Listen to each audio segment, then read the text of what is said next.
ओम अज्ञानतिमिरन्धस्य ज्ञानाञ्जनशलाकया चक्षुरुन्मिलितं येन तस्मै श्रीगुरुवे नमः। नमो ओम विष्णुपदाय कृष्णप्रेष्ठाय भूतले श्रीमते भक्तिवेदांत स्वामिनिति नामिने। नमस्ते सरस्वती देवे गौरवाणी प्रचारिणे निर्विशेष शून्यवादी पाश्चात्य देशतारिणे।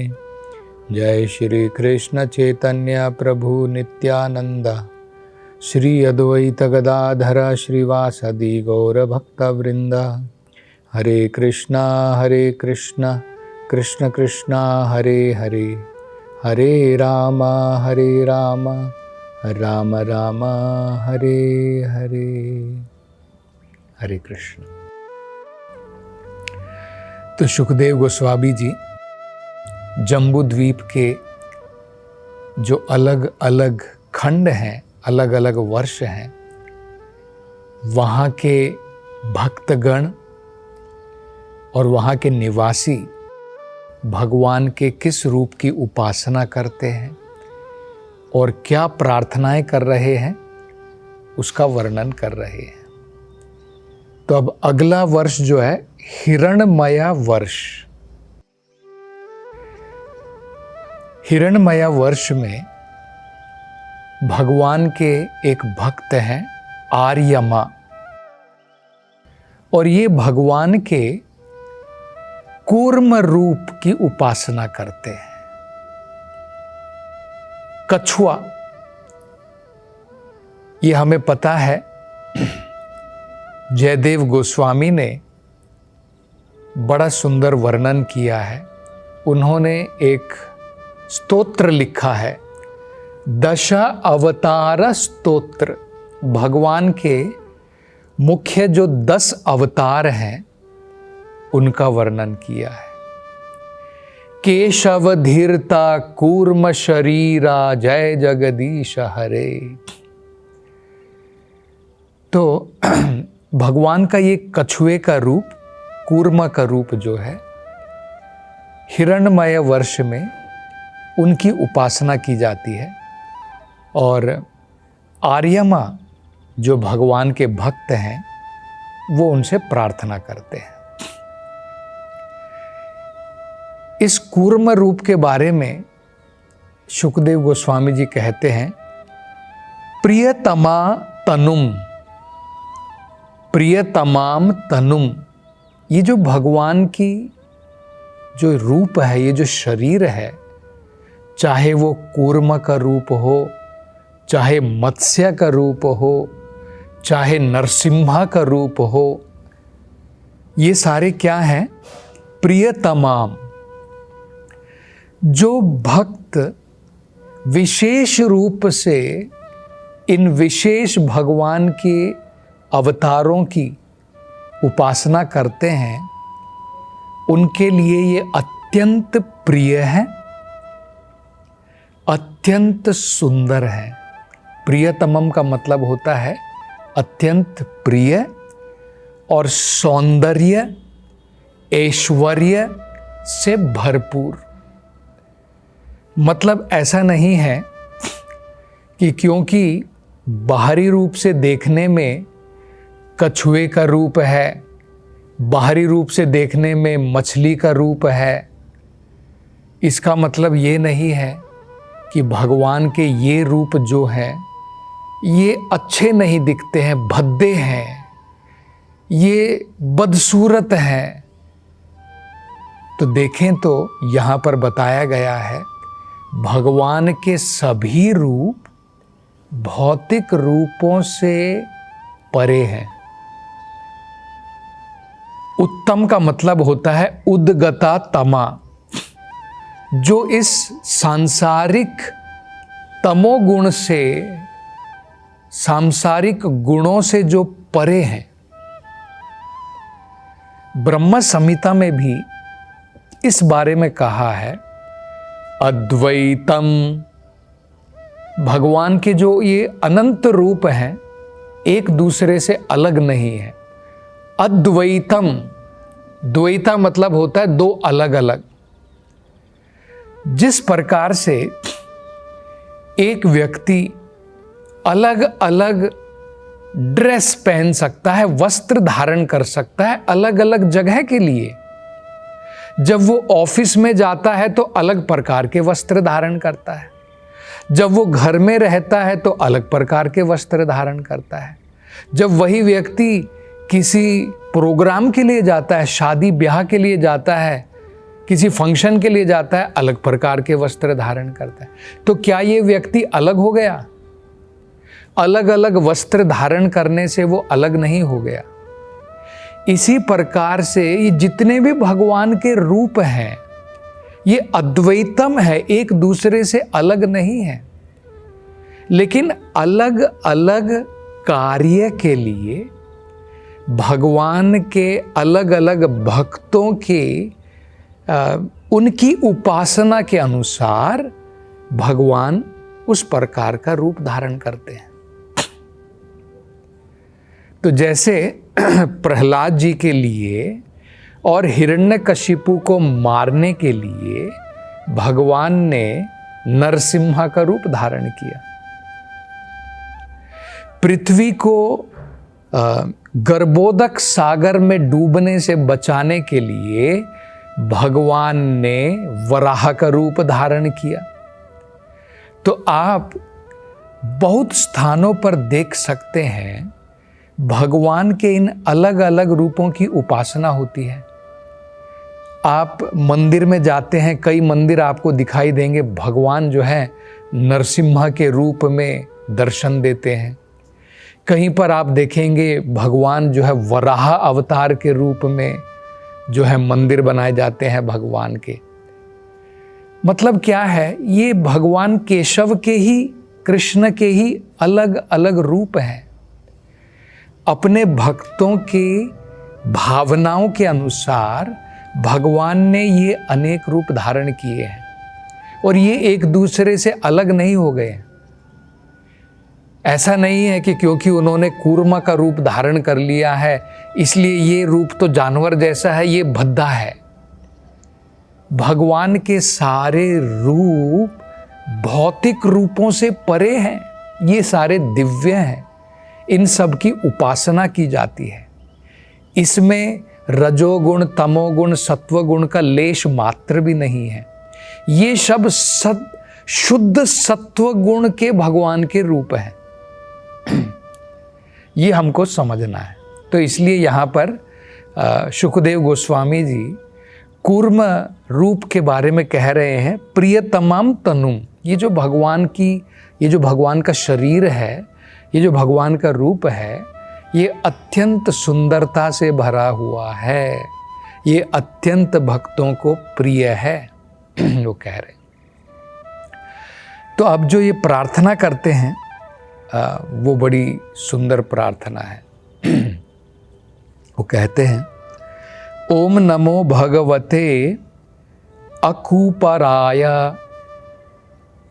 ओम नमो भगवते, हे भगवान, मैं आपके चरण कमलों में दंडवत साक्षात प्रणाम करता हूं, जिन्होंने यहाँ पर इस हिरण्यमय वर्ष में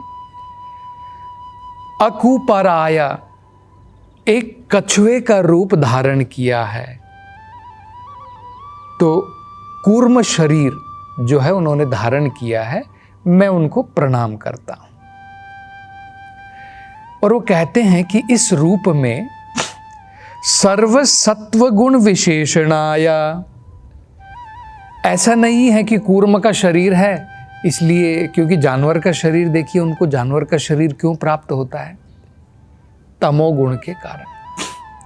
ऐसे कर्म हम लोग करते हैं जिसके कारण अंधकार का शरीर प्राप्त होता है। जानवरों का जो शरीर है ये तमोगुण रजोगुण का शरीर है।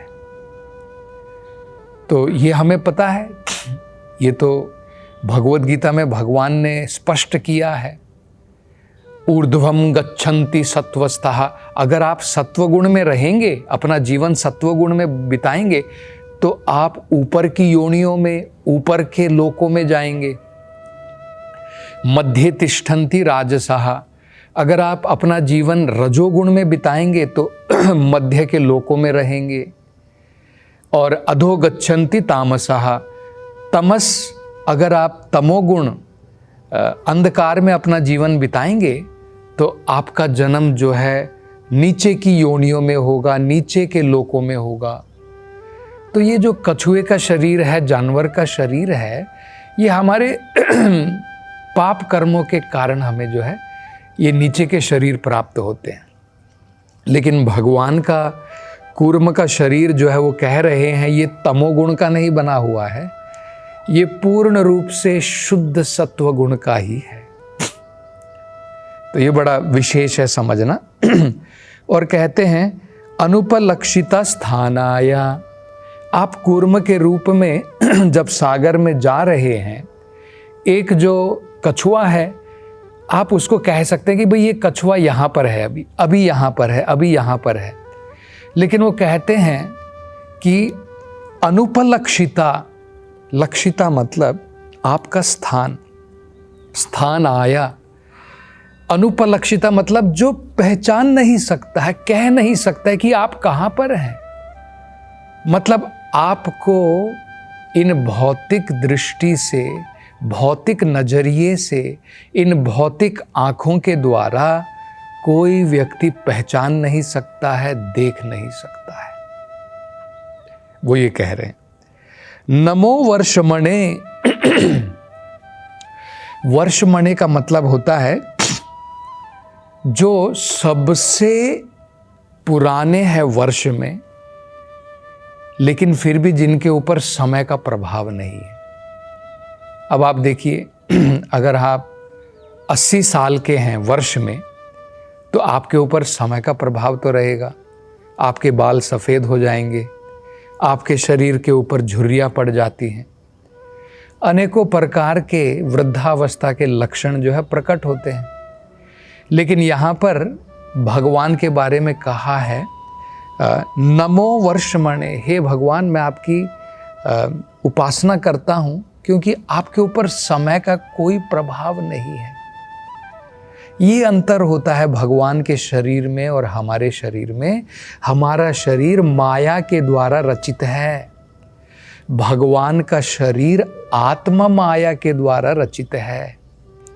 वो भगवान का आध्यात्मिक शरीर है। देखने में कछुए जैसा लग सकता है, लेकिन वो हमारी भांति ये हड्डी मांस का बना हुआ शरीर, कफ पित्त वायु का बना हुआ शरीर, उस प्रकार का पंचभूतों का बना हुआ शरीर, 3 गुणों से प्रभावित शरीर, समय काल के द्वारा प्रभावित शरीर, ऐसा शरीर भगवान का नहीं है। भगवान का शरीर जो है पूर्ण रूप से शुद्ध सत्व और आध्यात्मिक शरीर है। वो शरीर किस चीज से बना है? वो बना है सत चित आनंद। तो ये हमें भगवान के बारे में समझना है। आगे वो प्रार्थना कहते हैं नमा भूमने। नमा भूमने का मतलब है कि भगवान हर एक जगह पर, हर एक स्थान पर भगवान का वास है। तब हम कहेंगे कि नहीं, भगवान हमें दिख तो नहीं रहे। आप कह रहे हैं भगवान का वास हर एक जगह पर है। ये तो भगवद गीता में भगवान स्वयं कहते हैं। ईश्वरः सर्वभूतानां हृद्देषु अर्जुन तिष्ठति। हे अर्जुन, हर एक जीव के हृदय में ईश्वर विद्यमान है। ईश्वर सर्वभूतानां, जो भी हम जितने भी जीव देखते हैं, जो भी स्थान देखते हैं, ईश्वर सर्वभूतानां हृद्देषु अर्जुन तिष्ठति, सबके हृदय में विराजमान है। दूसरी जगह पर भगवद गीता में भगवान कहते हैं सर्वस्य च अहम हृदि सन्निविष्टो। सर्वस्य च अहम, हरेक के हृदय में मैं विराजमान हूं। ब्रह्म संहिता में भी कहा है गोलोक एव निवसति अखिल आत्मा भूतो। भगवान गोलोक वृंदावन में भी है, ओरिजिनली भगवान कहाँ पर है? गोलोक वृंदावन धाम में है, जो आध्यात्मिक धाम है भगवान का। वैकुंठ धाम से भी जो परे है, वहां पर भगवान विद्यमान है। गोलोक एव निवसति, वहां पर निवास करते हैं। लेकिन क्या इसका मतलब है कि भगवान संसार में नहीं है? भगवान तो गोलोक वृंदावन धाम में है, मेरी प्रार्थना कैसे सुनेंगे? वो धाम तो बहुत दूर है। तो इसलिए कहा है अखिल आत्मा भूतो, भगवान वहां पर रह करके भी सब जगह भी प्रकट है। जिस प्रकार से सूर्य एक स्थान पर है, लेकिन फिर भी सूर्य अमेरिका में भी दिखता है, सूर्य भारत में भी दिखता है, सूर्य कहीं पर भी आप चले जाइए दिखता है। तो ये मतलब है कहने का कि भगवान अपने धाम में भी हैं, गोलोक धाम में भी हैं, और उसके साथ साथ भगवान हर एक जगह पर प्रकट हैं। लेकिन हमें क्यों नहीं दिखाई देते हैं? जब तक हमारी इंद्रियां, हमारी आँखें, हमारा मन दूषित है, अनेकों प्रकार के अनर्थों से भरा हुआ है, माया के द्वारा भगवान से हमारा पर्दा ढका हुआ है, जब तक हम आध्यात्मिक ज्ञान अर्जित करके इन इंद्रियों को स्वच्छ नहीं कर लेते हैं, तब तक भगवान के दर्शन, भगवान का नाम, भगवान का रूप हम नहीं समझ पाएंगे। तो और आगे आर्यमा क्या प्रार्थना करते हैं, इसकी चर्चा हम अगली कथा में करेंगे। हरे कृष्णा।